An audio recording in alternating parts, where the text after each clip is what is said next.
You want to support Roland Martin Unfiltered? Be sure to join our Bring the Funk fan club. Every dollar that you give to us supports our daily digital show. There's only one daily digital show out here that keeps it black and keep it real as Roland Martin Unfiltered. Support the Roland Martin Unfiltered daily digital show by going to RolandMartinUnfiltered.com. You can make this possible. Speaking of that tax credit, it will lift nearly 10 million children above or closer to the poverty line, according to the Center on Budget and Public Policy Priorities. Now, while the legislation only calls for a temporary year-long increase, several Democratic senators say that they're not going to let these new enhancements expire if they can help it. Joining us right now is Wes Moore. He's the CEO of Robin Hood, one of the largest anti-poverty organizations in the country. I talked about pressure, Wes.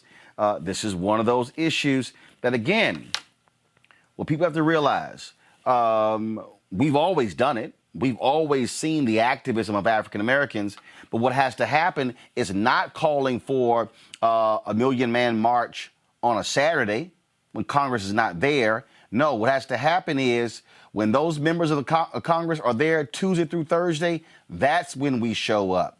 That's when we're hitting every single person. That means that they're seeing somebody every single hour, clogging their offices, clogging the hallways where they can't even get by. That's the only way you can actually force these people to do what's right.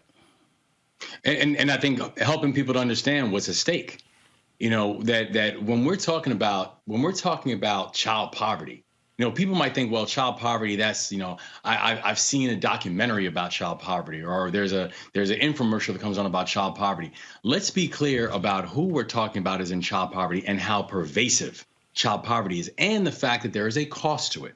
So every single year, the cost of child poverty is between $800 billion and $1.1 trillion a year. And that's in terms of everything from criminal justice costs, increased health expenditures, reduced adult productivity. That's the cost. This is not a zero-sum conversation that we're having.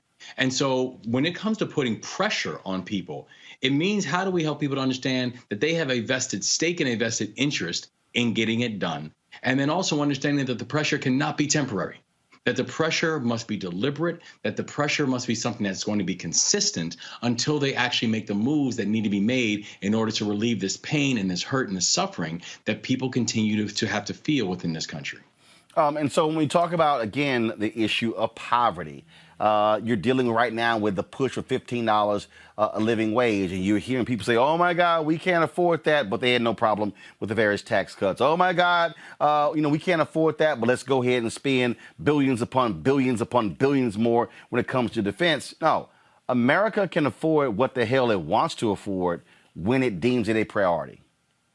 Yeah, I mean, to be very honest, this whole conversation about the $15 minimum wage, it's not only it's so overdue at this point, it's almost laughable, right? There have been advocacy for $15 minimum wage and frankly data to reinforce the importance of having not just a minimum wage but a living wage for families since we have had these conversations. When we think about the people who've lost their jobs due to COVID-19, 24% of people who've lost their jobs due to COVID-19 were people who were living in poverty before COVID-19, right? i.e. that was the working poor, the ones who are working jobs and in some cases multiple jobs and still living below the poverty line. So when people make arguments and they say, well, I wish people would just get a job.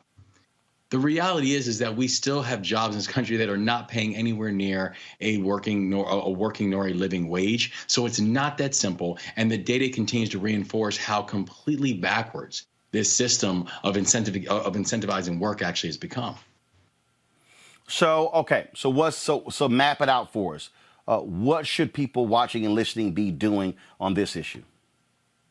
I think people will need to understand the importance of the bills that are being proposed right now when people are talking about the American Rescue Plan, and that includes a proposal of making the child tax credit fully refundable and increasing its value to $3,000 per child, which is around $3,600 for every child under 6. Why this is so important and why we need people putting pressure on their lawmakers is that we have this thing called the child tax credit. And that is America's largest anti-poverty policy tool. It provides around $2,000, a $2,000 credit per child to offset the cost of raising children, right? Here's the problem with that tax credit. Currently, right now, that tax credit leaves about over 24 million children out because those children are too deep into poverty to qualify because there's an economic earn-in that you must actually get to qualify for the tax credit. Our largest anti-poverty tool actually has over 24 million children who are left out because they are too deep into poverty. So what people need to do right now is contact their lawmakers and to be able to push for two basic caveats. One is that that tax credit must be fully refundable. The second piece is it must be fully refundable permanently. That move alone would move about 2.7 million children out of poverty by the stroke of a pen. Making it fully refundable and making it permanent would be the greatest thing that we could do to actually address the issue of child poverty right now inside this country. So what do you want the folks to do?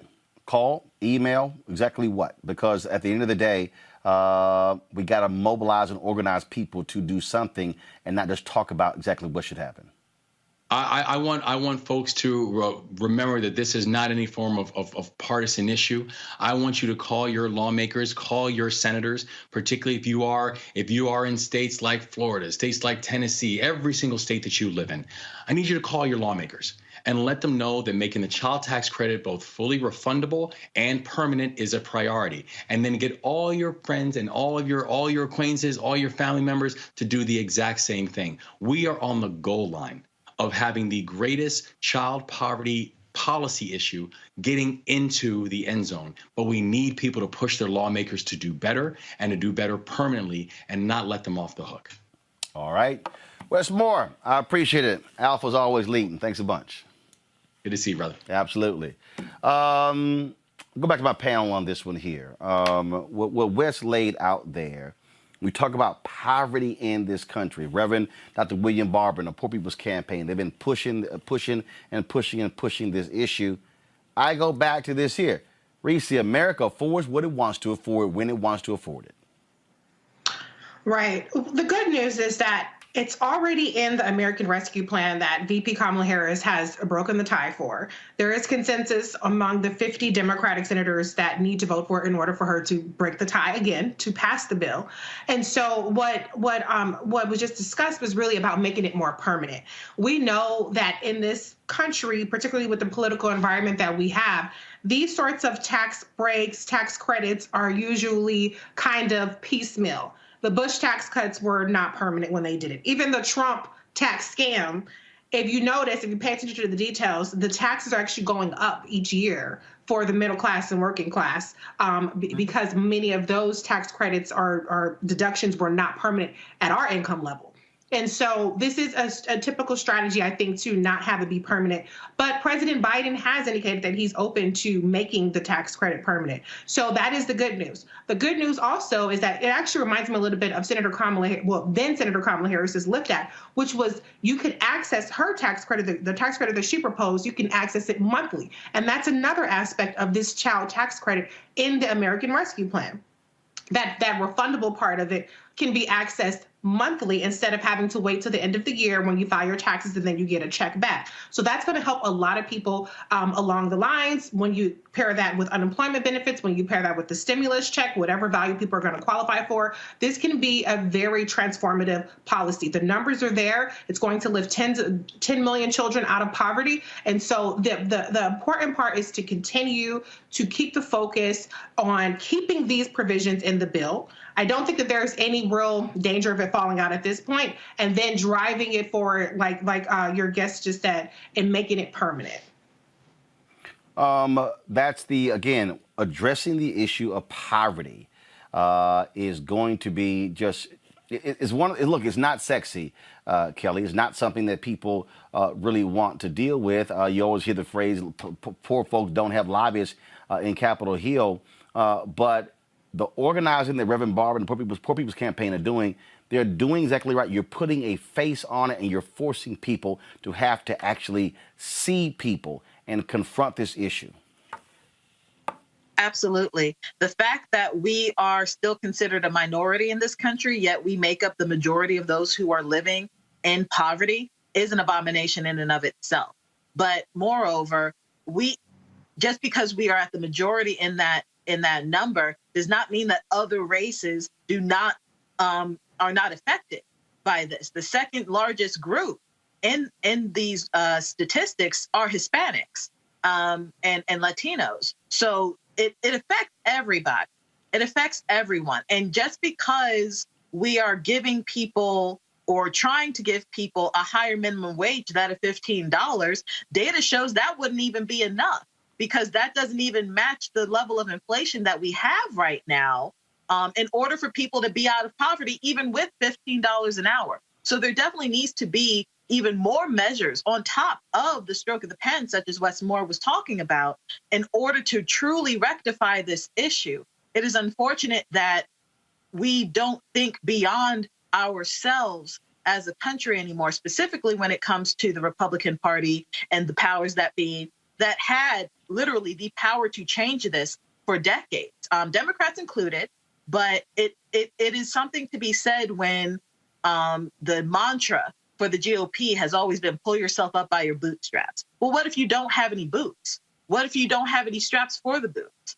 What if you just do not have what is necessary on your own in order to bring yourself out of the muck and the mire that, frankly, the government put you in the first place? So this bill would just be the first step in a litany of steps and bills and initiatives that would need to take place in order for America to actually be great and to make sure that the richest nation in the world is actually reflected in the people who live in this country. Great. No, Kelly hit it on the head. I mean, I, for one, don't ever think America will ever be great. Not in its current configuration. Its foundation is rotten. But that having been said, it can be better than it is. And Kelly, I think you hit it right on the head. Like COVID, hunger doesn't know a race. And yes, Black and brown children are the most at risk. But let's think about this for a minute. And Kelly, I mean, I can't really, echo enough what you said. The poverty guidelines, a lot of people don't even know. A family of three, $21,960. Where they doing that? A family of six, $35,500. And anybody over 8, you get $4,540 for that additional hit. Can nobody are y'all serious right now?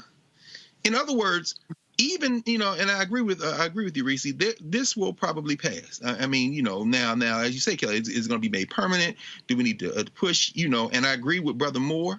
Wes is like, call your senators, call Tennessee. Shit, Marsha Blackburn out here caping for Neanderthals. So I mean, let's be very. She turned it into a compliment. You know what I'm saying? Yeah, sure, exactly right. But and I'm from Tennessee, in East Tennessee, in them hills. Down there in Middle Tennessee and in West Tennessee, down in the Mississippi, you got children who don't have enough to eat, who are all colors. And if she don't give a damn, you need to break her damn political back. If this country's going to be something other than what it is, it's going to take more than Black and brown people trying to drag the dead carcass of white nationalists across the finish line. Because they, at this point, seem to be poised, they're politicians anyway, to say, we will let you starve, we will let you die, rather than work in your interest. Some of y'all who don't look like us, you better wake up before you go to sleep forever. Because eating is something we all have to do.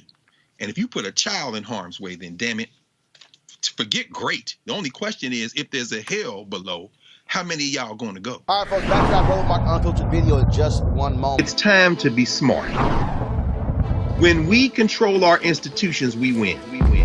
This is the most important news show on television of any racial background. Y'all put $2, $3, $4, $5, $10, $15, $20, $30 on this and keep this going. What you've done, Roland, since this crisis came out in full bloom. Anybody watching this, tell your friends. Go back and look at the last 2 weeks, especially of Roland Martin Unfiltered. I mean, hell, go back and look at the last 2 days. You've had sitting United States senators today, Klobuchar and Harris. Whatever you have that you can bring to Roland Martin Unfiltered to support it, please do, because this information may literally save your life. Watch Roland Martin Unfiltered daily at 6 p.m. Eastern on YouTube, Facebook, or Periscope, or go to RolandMartinUnfiltered.com. Support the Roland Martin Unfiltered Daily Digital Show by going to RolandMartinUnfiltered.com. Our goal is to get 20,000 of our fans to distributing $50 each for the whole year. You can make this possible. Roland Martin, Unfiltered.com.